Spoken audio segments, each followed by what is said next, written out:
जिस दिन आपको यह महसूस हो गया आपके सामने बिल्कुल 3 बित्ते भर के ऊंचे मंच पर खड़ा व्यक्ति बिल्कुल आपके जैसा है, बिल्कुल साधारण है या आपसे कमतर है, वही व्यक्ति आपको प्रेरित कर सकता है। और आज आपके सामने आपसे कमतर व्यक्ति खड़ा है यहां पर। अभी मान के चलिए, मैंने यूपीएससी की तैयारी के लिए मैं दिल्ली गया था और बिहार, झारखंड, उत्तर प्रदेश में पैदा होने वाला हर लड़का जन्म के साथ गर्भनाल में ही यूपीएससी की तैयारी का पूरा मोटो लेके पैदा होता है। उसको यही बताया जाता है बाद में राष्ट्रपति बन जाना, लेकिन पहले यूपीएससी की तैयारी कर लो।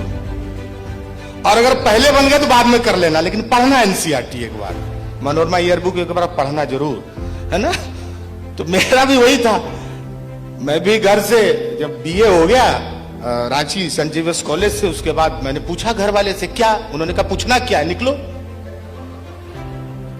ठेकुआ बनने लगा, निमकी छकाने लगा, सतुआ बनाने लगा। और मेरे आसपास जो 2-4 लोग पहले ये कांड कर चुके थे, वो लोग सलाह देने लगे, जाइए मस्त होकर पढ़िए, चिंता न कीजिए। हम लोग निकल गए।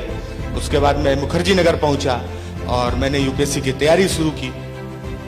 उसके बाद मुझसे कई लोग अब पूछते हैं लेखक बनने के बाद कि यूपीएससी छोड़कर लेखक बनने का विचार कैसे आया। तो मैं उनको बताता हूं, मेरा हुआ नहीं था। अब यहां पर बात है कि क्या मैं यूपीएससी फेल हो गया था? नहीं। जब आप किसी हॉकी के प्लेयर को क्रिकेट के मैदान में उतार देंगे और उससे कहेंगे रन नहीं बना पा रहे हो यार, आउट हो जा रहे हो यार, तुम तो खराब प्लेयर हो यार, तुम्हें तो खेलना नहीं आता है, भाई मेरे हाथ में हॉकी स्टिक दो ना, फिर देखो गोल। तो असल में मेरा यूपीएससी का जो तैयारी था ना, हॉकी के प्लेयर को क्रिकेट का बैट थमा दिया गया था। यहीं पर शुरू होता है असल में आदमी का संघर्ष। पहला संघर्ष कि आप किस काम के लिए बने हैं, इसकी खोज आपको करनी चाहिए। आपको अपना मूल ढूंढना, यही असल में जीवन की यात्रा है। मैं किस काम के लिए बना था, या मैं किस काम में दक्ष हो सकता हूं। मुझ में कुछ तो ऐसे तत्व होंगे ना जो मुझे प्रेरित करेंगे और मुझे उस काम के लिए हुनरमंद बना देंगे। क्योंकि मैं नहीं मानता हूं कि प्रतिभा कोई जन्मजात गुण है, मैं उसको अर्जित भी मानता हूं।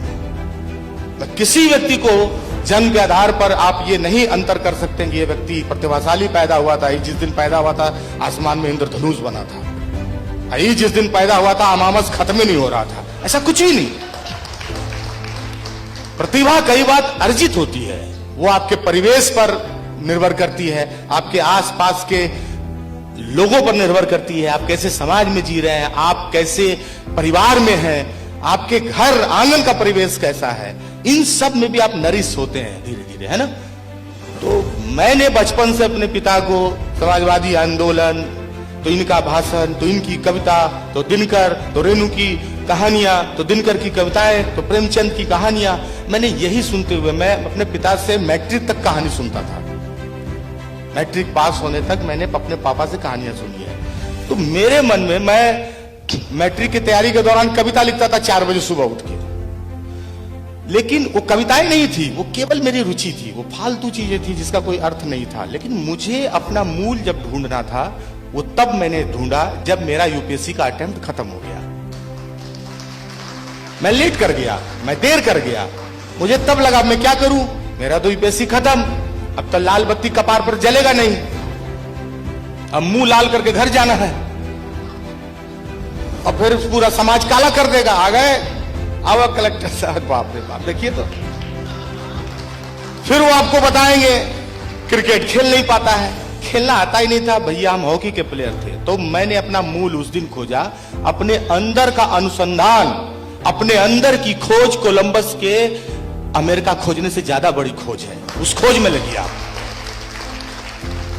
और तब मैंने खोजा कि मैं एक लेखक हो सकता हूं। मैंने यूपीएससी की तैयारी के दौरान देश दुनिया को पढ़ा, सामाजिक समस्याओं को पढ़ा, आर्थिक नीतियों को पढ़ा, उसका विश्लेषण करता हूं, उसको लिखता हूं। तो मैं कहानियां क्यों नहीं लिख सकता हूं? और मैंने एक कहानी लिखी यूपीएससी के ही तैयारी करने वाले लोगों की जिंदगी पर, डार्क हॉर्स नाम की। और यहां से मेरा अलग तरह का संघर्ष शुरू हुआ कि मैंने जब किताब लिख ली मात्र 9 दिनों में, मुझे इतनी हड़बड़ी थी कुछ हो जाने की। उसके बाद जब मैं उसे छपवाने निकला तो मुझे याद है 2014 के विश्व पुस्तक मेला में मुझे 27-28 प्रकाशकों ने रिजेक्ट किया कि अरे बाबू अभी पको, अभी पको, और जब आप पक जाइएगा तो चूस लिए जाइएगा। आपको तपना चाहिए, पकने और तपने में अंतर है। हम शब्दावलियों के हेर फेर में कई बार जिंदगी का रास्ता इधर उधर कर देते हैं। मुझे पता चल गया ये पकना नहीं तपना है। जो तपेगा वो दमकेगा, वो चमकेगा, और जो पकेगा वो चूस लिया जाएगा। इसलिए तपने पर ध्यान दीजिएगा। और संघर्ष में जो ताप होता है वो आपको तपाता है, पकाता उकाता नहीं है। तो यहां से शुरू हुआ। मुझे रिजेक्ट किया। किसी ने कहा हिंदी की किताब का नाम अंग्रेजी में है, किसी ने कहा तुम्हारा नाम ही अजीब है, नीलोत्पल टाइप का। तो मुझे लगा भाई ये मेरा संघर्ष है। 9 दिन में कहानी लिख ली, उपन्यास लिख लिया, राइटर हो नहीं पा रहे, फंसा हुआ है, मन हदमदा रहा है, उल्टी हो नहीं रहा, हो जाए राइटर, हो जाए, होइए जाए।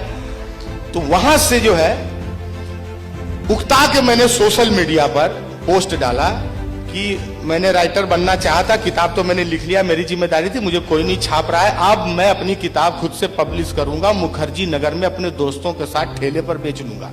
ये पोस्ट है मेरा। और मैं मुखर्जी नगर के एक प्रिंटर के पास गया, मैंने एक किताब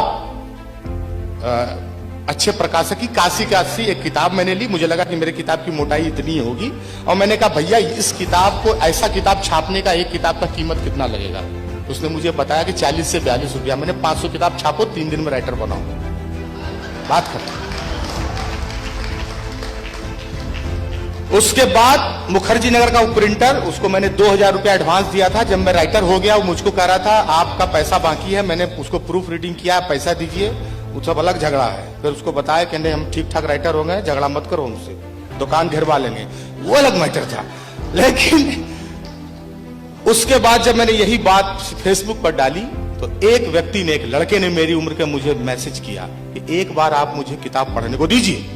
तो मैंने कहा कि आप छापेंगे? कहा कि नहीं, हम पब्लिशर बनना चाहते हैं। यार ये आदमी मिल गया मुझे, मैं लेखक बनना चाहता हूँ, पब्लिशर बनना चाहता हूँ।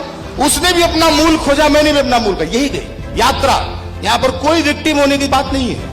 मेरा कभी कपार नहीं फूटा, मैं भूखे नहीं दौड़ रहा था दरियागंज या पुस्तक मेला। मैं छोला भटूरा पहले घुस के खा लेता था पुस्तक मेला में, लेकिन मेरा संघर्ष यह था कि मैं बतौर लेखक भटक रहा हूं, कोई मुझे मान्यता देने के लिए तैयार नहीं है। सोशल मीडिया उस वक्त मेरे लिए बहुत कारगर साबित हुआ। वो लड़का और मैं दोनों सीपी में कनॉट प्लेस रिवोली सिनेमा के बगल में हनुमान मंदिर के पास मिले। मैंने उसका कहा गुरु, उसने कहा मुझसे कि अब ISBN नंबर लेना होगा। मैंने कहा लो। कहा पैसा हम नहीं देंगे, इसी के लिए तो छप नहीं रहे थे तब तो छप ही जाते। उसने फिर अपने पैसे से ISBN नंबर लिया, वो प्रकाशन बना, और उसके बाद मेरी किताब छपी। और 1 साल के बाद उसी गुमनाम किताब को साहित्य अकादमी युवा अवार्ड मिला। और यहां पर 2 बातें हैं। एक बात कि आपने जब अपने मूल की खोज कर ली तो फिर उस पर भरोसा कर लीजिए, क्योंकि वो अनुसंधान अचानक से नहीं आया था। मैंने दिल्ली उतरते किसी को देखकर लेखक बनने का नहीं सोचा था। मैंने 4 किताबें, 4 उपन्यास पढ़ के लेखक बनने का नहीं सोचा था। 7, 8, 9 साल की यात्रा थी मेरी जिसमें मैं लिखता था। 5 साल मैंने फेसबुक पर लिखा, तब जाके मुझे मेरा मूल मिला। लेकिन जिस दिन मिला उस दिन मैंने भरोसा कर लिया, कोई मुझे छापे न छापे, लेकिन जैसे ये किताब किसी के डेस्क पर जाएगी वो मुझे नोटिस करेगा, क्योंकि मुझे लगता है मैंने 10 साल की यात्रा के बाद अपने आप को खोजा है, तब खोजा है। हो सकता है उस खोज में मैंने सोने का खदान खोदा हो, उसमें से मिट्टी निकल आए, हो सकता था। लेकिन मैंने उस एरिया को खोजने में 10 साल लगाया था, तो वो इतना भी बंजर नहीं हो सकता था कि मैं उसमें अगर फावड़ा मारूं तो कोई फसल ना उगे, और वो उगा। और उसके बाद मेरे जीवन में एक ऐसा भी वक्त आया, मैं मुखर्जी नगर में खड़ा होकर सोचता था। 2 बातें मैंने सोची थी। एक ये कि इस सिनेमा हॉल में मेरा फिल्म लगेगा कि नहीं कभी, पत्रा सिनेमा हॉल में। दूसरा कि मैं जब प्रश्न पत्र पलटता था कभी, तो मैं सोचता था कि क्या कभी मैं इसका हिस्सा हो सकता हूं, और जीवन में पहली बार मुझे लगा कि प्रश्न जिससे भागते रहे जिंदगी भर कि हे भगवान ये आता नहीं है, आता नहीं है, वो भी जिंदगी में इतना रोमांचित करने वाला और इतना खुशी देने वाला प्रश्न आपके सामने कभी सवाल आता है। जब मैंने एक बार एक प्रश्न पत्र में देखा कि निम्नलिखित में से इस किताब के लेखक कौन है, जिसका जवाब मैं खुद था। तो जीवन में मैं यही मानता हूं कि जिस दिन आपने अपना मूल ढूंढ लिया उस दिन आपके लिए रास्ता आसान हो सकता है। और दूसरी बात, संघर्ष को कभी विक्टिम होकर मत देखिए। आपका मंजिल जितना विराट होगा बॉस, जितना विराट मंजिल होगा उतना लंबा रास्ता होगा। धैर्य रखिए। अगर आप छोटा मंजिल है कि यहां से हमको रेलवे स्टेशन जाना है तो 15 मिनट में पहुंच जाइएगा, लेकिन आप सोच रहे हैं कि यहां से हमको मुकामा जाना है तो उकताइए मत। बेगूसराय जाना है तो उकता कह रहे हैं, कैसे पहुंचेगा 15 मिनट में? टाइम लगेगा ना। तो हमारी पीढ़ी के साथ क्या है कि हम मोटिवेशनल स्पीकर को देख के अपना गति बढ़ा देते हैं, तुरंत हो जाएगा। देखा ही लड़का को। यहां से हम लोग को ये सोचना होगा कि हमें अपनी यात्रा सजग होकर धैर्य के साथ करनी है। और ये बिल्कुल नहीं सोचना है क्योंकि आपके आसपास जरूरी नहीं है कि वैसे ही लोग हों जो आपको प्रोत्साहित करें। कई बार अब तो सोशल मीडिया का दौर है, हर एक पोस्ट, हर एक विचार के बाद हतोत्साहित करने वालों की एक फौज है, लेकिन प्रोत्साहित करने वालों का भी एक समूह है। ऐसे समय में जहां सब कुछ अराजक दिखता है, यहां सुख और उत्सव भी अराजक दिखता है। लोग खुशी में ऐसे बनाते लगता बम पटक देगा। 1 जनवरी को निकल जाइए तो लगता है कि भगवान युद्ध हो गया, गृह युद्ध छिड़ा हुआ है रोड पर। तो जहां उत्सव भी इतना अराजक है, वहां पर धैर्य के साथ अपने लक्ष्य को साधते हुए आगे बढ़ना ये थोड़ा कठिन काम तो है, खास करके हमारी पीढ़ी के लिए।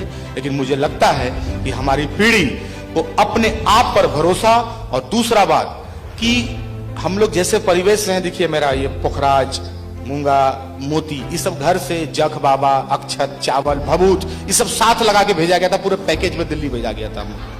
ठीक है, ये आपको भी भेजा जाता होगा, आप भी पटना आए होंगे तो इस पूरा पैकेज लेके आए होंगे, है ना। सोमवार को मेरा एग्जाम भी हो तो मेरी माँ तो यही कहेगी सुबह उठ के नोट्स दोहरा लेना, ये तो नहीं कहेगी पहले डाल लेना जल। तुमराम जानते हैं तुमको वही पास करा सकता है ना। तो ऐसी स्थिति में भाग्य पर विश्वास तो हमें हमारे परिवेश से मिला है। लेकिन मैं मानता हूं कि आप में से कई लोगों को दुनिया कहती होगी या आपका ही ज्योतिष कहता होगा कि आपके भाग्य में कुछ नहीं है। तो मैंने अपने उपन्यास अवघड़ में एक पंक्ति लिखी है, उसको मैं आपके साथ साझा करके इस बात को खत्म करना चाहूंगा कि अभागा ईश्वर का वो भरोसेमंद व्यक्ति है जिस पर ईश्वर को भरोसा है कि इसे कुछ मत देके भेजो, ये सब कुछ खुद हासिल कर देगा। दूसरी बात कि जिसके भाग्य में कुछ नहीं है सब कुछ उसके हाथ में है। और तीसरी बात कि अभागा भाग्यशाली व्यक्ति ईश्वर के सहानुभूति का पात्र है और अभागा ईश्वर के लिए श्रद्धा और सम्मान का पात्र है। आप पर वो भरोसा करता है बॉस। तो अपने आप पे भरोसा रखें, अपने काम पर भरोसा रखें। और एक सपना मेरा पूरा हुआ कि मैं प्रश्न पत्र में आया और मैं बहुत जल्द शायद किसी टेडेक्स में ये साझा करूं, जो कि 2-3 दिनों में ही संभव है कि डार्क हॉर्स पर मूवी के लिए भी साइन होने वाला है मेरी किताब पर, और मैं बत्रा प्रो सिनेमा भी देख लूंगा।